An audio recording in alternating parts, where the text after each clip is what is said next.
जयकुमार गोरे यांनी सोलापूर जिल्ह्याच्या पालकमंत्री पदाचा पदभार स्वीकारल्यापासून धडाधड निर्णय घेत असल्याचं चित्र पाहायला मिळत आहे। गोरे हे आपल्या कामात किती तत्पर आहेत याची प्रचिती आता एका घटनेनं सोलापूरकरांना आली आहे। झालं असं की सोलापूरच्या मोदी परिसरात असलेल्या बाबू जगजीवनराम झोपडपट्टीत दूषित पाण्यामुळे 2 शाळकरी मुलींचा मृत्यू झाल्याचा आरोप होतोय। या दरम्यान गोरे सोलापूर दौऱ्यावर आले। त्यांनी थेट मृत मुलींच्या घरी भेट दिली, घरात जाऊन स्वतः बसले, कुटुंबियांशी संवाद साधला। यावेळी त्यांनी प्रत्येकी 1 लाख रुपये वैयक्तिक मदत जाहीर केली। नेते बोलतात, आश्वासनं देतात, ते आश्वासन बहुतांश वेळा पूर्ण होत नाही असं म्हटलं जातं, पण गोरे यांनी दिलेला शब्द अवघ्या 2 तासात पूर्णही केला।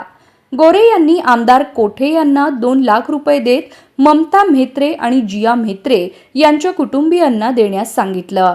तेव्हा आमदार देवेंद्र कोठे यांनी ही रक्कम म्हेत्रे यांच्या घरी जाऊन कुटुंबियांकडे सुपूर्द केली। आता सोशल मीडियावर गोरे यांच्या या कार्यतत्परतेचं कौतुक होत आहे।